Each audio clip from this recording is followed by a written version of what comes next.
This is the Samsung Galaxy S25 Edge disassembly. If you're interested in seeing more videos like this, make sure you subscribe and click on the notification bell so you'll be notified once I upload a new video. If you're interested in seeing the drop test, I'll place a link in the description as well as the info card on the top right of the video.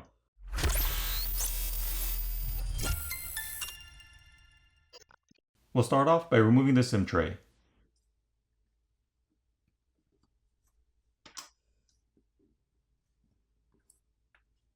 Looking at the SIM tray, we can see a gray rubber gasket around the opening. At this point, heat needs to be applied to the back plate using either a hairdryer or a heat gun to loosen up the adhesive underneath, and then a pry tool can be used to pry the back plate off. I prefer to use a hairdryer since there's less of a chance of damaging any of the components inside by overheating them.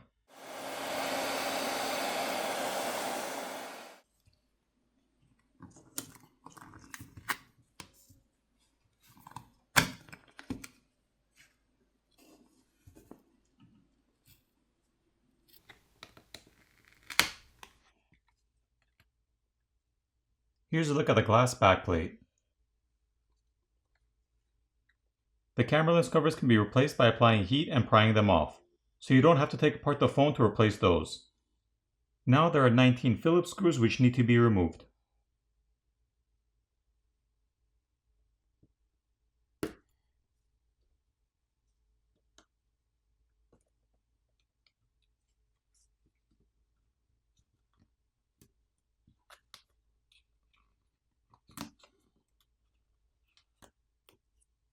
Here's a better look at the wireless charging coil.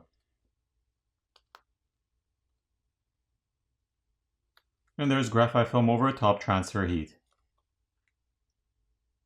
The battery cable can now be disconnected, followed by the rest of the cables.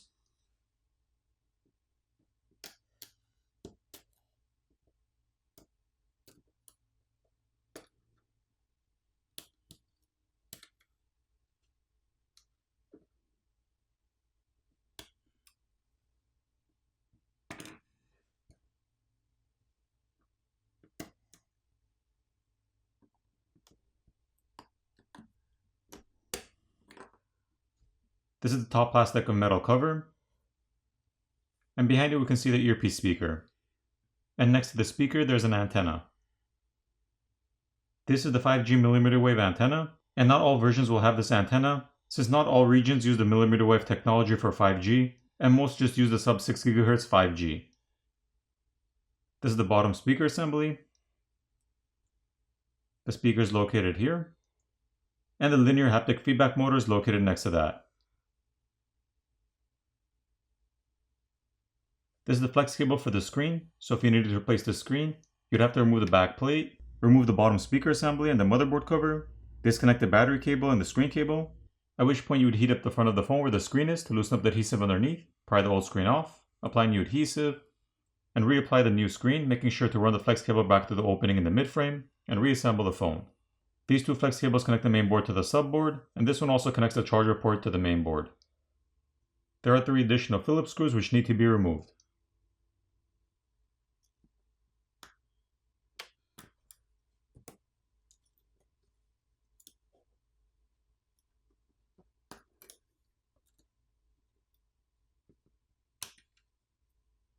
Here's a look at the charger port.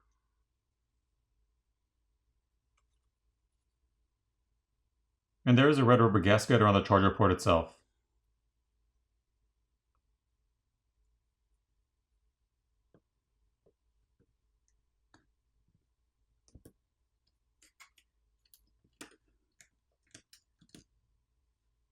So looking at the main board, we can see the 12 megapixel ultra-wide lens, as well as the 200 megapixel primary camera. The main camera is the only one with OIS or optical image stabilization.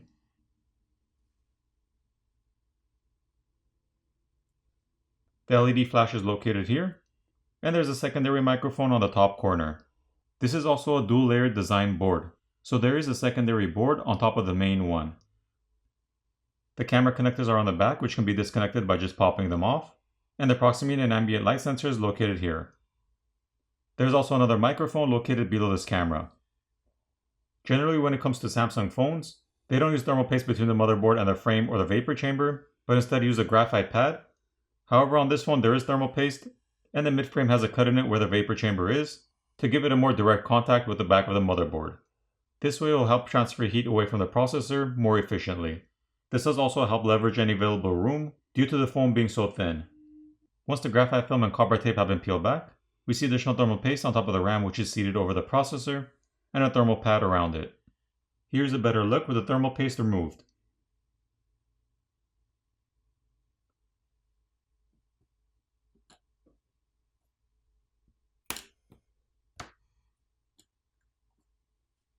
The primary microphone is located on the subboard, as well as the SIM reader which is located on the other side. When it comes to removing the battery, there is an adhesive pouch which holds the battery down, which can be peeled off at the indicated arrows, releasing the battery and allowing you to pull it out.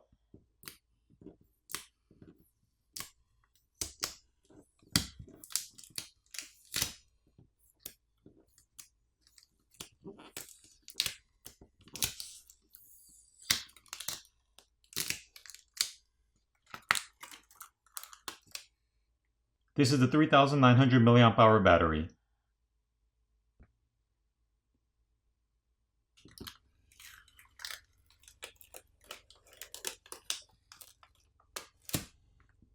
Once the battery has been removed and the adhesive pouch has been peeled off, we get a better look at the vapor chamber which runs underneath the battery, as well as the motherboard.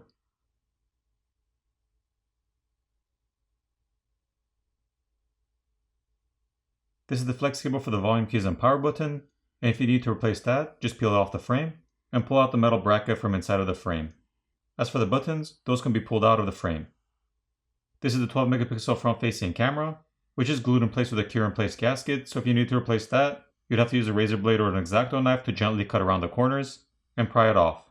When it comes to this phone, if you accidentally insert a SIM ejector tool in the wrong hole, you don't need to worry since both the filters and the microphones are seated above the holes and they wouldn't get damaged.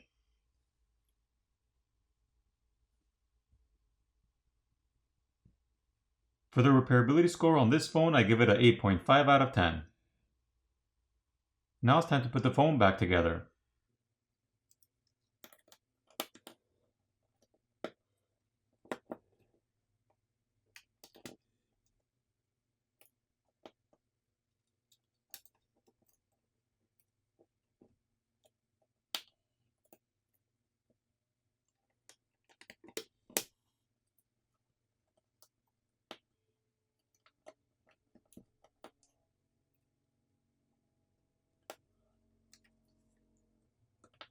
Once everything's back in place, apply new adhesive and reapply the back cover. Flip over the phone, power it on, and you're done. I hope you enjoyed this video, and I'll see you in the next one.